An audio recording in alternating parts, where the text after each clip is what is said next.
அம்மா வணக்கம். உங்கள் பெயர் லில்லி மேரி.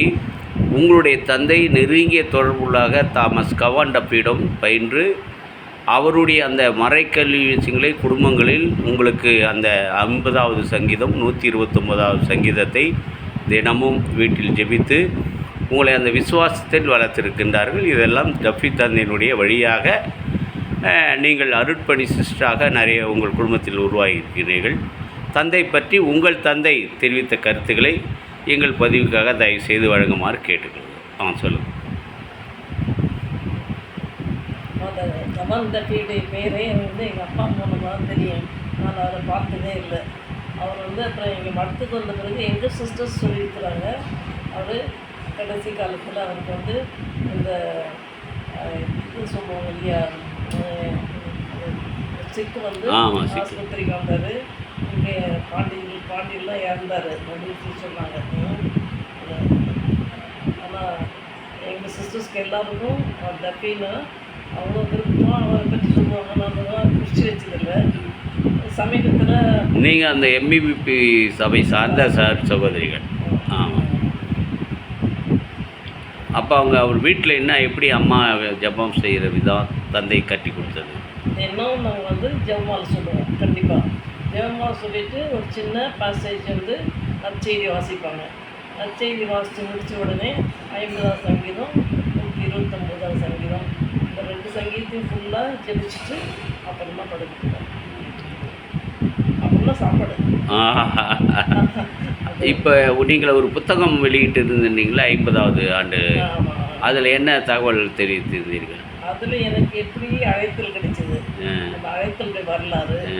அப்போ நான் வந்து சபைக்கு வந்த பிறகு இயேசு எப்படி படிப்படியாக தெரிஞ்சுக்கிட்டேன். நான் சபைக்கு வந்துலாட்டா இயேசு பற்றி எனக்கு ரொம்ப தெரியாது. புதுநன்மை வாங்குற அந்த அளவு தான் தெரியும். இப்போ எனக்கு அவரை பற்றி நிறைய தெரியும். காரணம் அப்படி துறவரம் வாழ்தான். துறவரம் வாழ்தான் எனக்கு கிடைச்சி அந்த ஒரு பயிற்சி.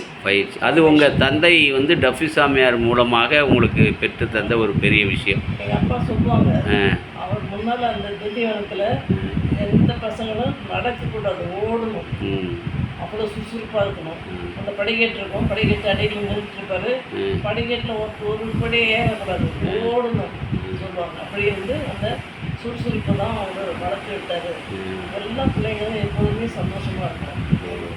அந்த அந்த பயிற்சி அதே போல் தான் எங்கள் அப்பாவும் வந்து அந்த ஊர்லேயே மக்களுக்கு வேலை வாய்ப்பு கொடுத்தாரு.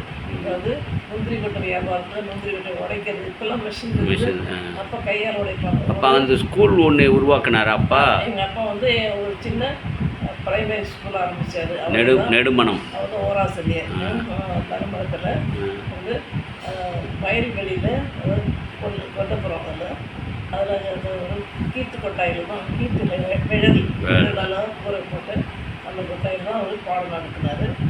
கொஞ்சம் வருஷம் பொறுத்து அதை அப்படியே டயசிஸுக்கு கொடுத்துட்டு அதை அதோடைய ரைட்டையும் அந்த இடத்தையும் எல்லாத்தையும் கொடுத்துட்டு அவர் வியாபாரத்தில் இறங்கினார். முந்திரி கொட்டை வந்து உடச்சி அந்த பயிர் வந்து வெளிநாட்டுக்கு ஏற்றுமதி செய்கிறது. அப்போ உங்கள் கூட பிறந்தவர்கள் அவரோட எத்தனை பேர் இருக்குமா? அவங்கெல்லாம் திண்டிவனத்தில் படித்தவங்க தான். அப்போ அவர் என்னோட படித்தவங்க, என்னோட பிறந்தவங்க யாரும் படிக்க, அவங்க ஆளுங்கள் தானே படித்தாங்க. ஆமாம். அதனால் அப்பா படித்தாங்க. அப்பாவுக்கு அப்புறம் மரி ஜோசப் ஃபாதர் என்ன? மரி ஜோசப் ஃபாதர் வந்து எங்கள் அம்மாவுடைய தங்கச்சி வந்து. அது அவங்களும் ஒன்றா படித்தவங்க. ஒன்றாவே இந்த வந்த வீட்டர் 3 பேருக்கும் ஒரே ஸ்பிரிட் தான், ஒரே ஸ்பிரிட்டு. அதே போல் எங்கள் 3வது சிக்கல் தான் வந்து, அதாவது அம்மாவுடைய 2வது தங்கச்சி. அவர் ஆசிரியராக இருந்தார். அவரும் எங்கள் அப்பா போய் ஆசிரியர் கோயிலில் விட்டுட்டு அவர் கேட்டகிஸ்டாக மாறிட்டார். கேட்டகிஸ்டாக மாறி எனக்கு அதுதான் வந்து உண்மையாக இருந்தது. அவர் எப்படி செய்வார்னா, பஸ் ஸ்டாண்டில் நின்றுட்டுருப்பார். ஸ்கூலுக்கு போகிற பிள்ளைங்க வந்து நின்னாங்கனாக்கா, நீ எந்த ஸ்கூலில் படிக்கிறேன்னு கேட்பார். சொன்னால் இதுதான் உங்கள் பஸ்ஸில் இருக்குது, ஒரு 10 நிமிஷம் இருக்குது, உனக்கு இவர் தெரியுமா சொல்லிவிட்டு இயேசுடைய படத்தை கொண்டு காட்டி ஒரு டயலாக் ஆரம்பிப்பார். வந்து தெரியாது, எனக்கு தெரியாமல் இருக்கேம்மா, நான் சொல்ல கேட்க அப்படின்னு சொல்லிட்டு அவர் இயேசு பற்றி சொல்லுவார். சரி, இன்னும் நிறைய சொல்கிறதுக்கு நாளைக்கு வா ஏன் எடுத்து வரேன் அடுத்த நாள் வினாடி கூடி அப்போ அந்த மாணவர்களுக்குலாம் அந்த மறைக்கல்வி போய் போதிக்கிற ஆர்வத்தோடு செயல்பட்டுருக்குறாங்க. அது ஜமால் தட்டி கொடுத்துருக்கான். இல்லைன்னா அது எல்லாருக்குமே தெரியுமே.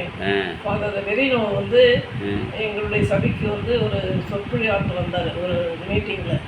அப்போ அவர் சொன்னார், நான் தான் மிஷினரி, நான் யார் அந்த வாத்தியார் இருக்கார்ல போர்ஸ் வாத்தியார், அவர் பாருங்க எப்படிலாம் உண்டாக்குவார், சூழ்நிலையில் எப்படி பேசுறதுன்னு பஸ் ஸ்டாண்டில் நின்றுட்டு அங்கே போகிற மாணவிகள்கிட்ட பேசுவார். அப்படி இல்லைனாக்கா எங்கேயாவது போகும்போது தம்பி சைக்கிளை வேணும்னே சங்கிலி எடுத்து விட்டு ரிப்பேர் பண்ணுற மாதிரி பண்ணி அங்கே வரவங்க பேசுவாங்க. அப்போ அது இப்படி அதான் மறைக்கல்வி தெரிவித்திற்கான வேலைகள். மறைக்கல்வி ஆர்வம்னு அவர்கிட்ட தான்.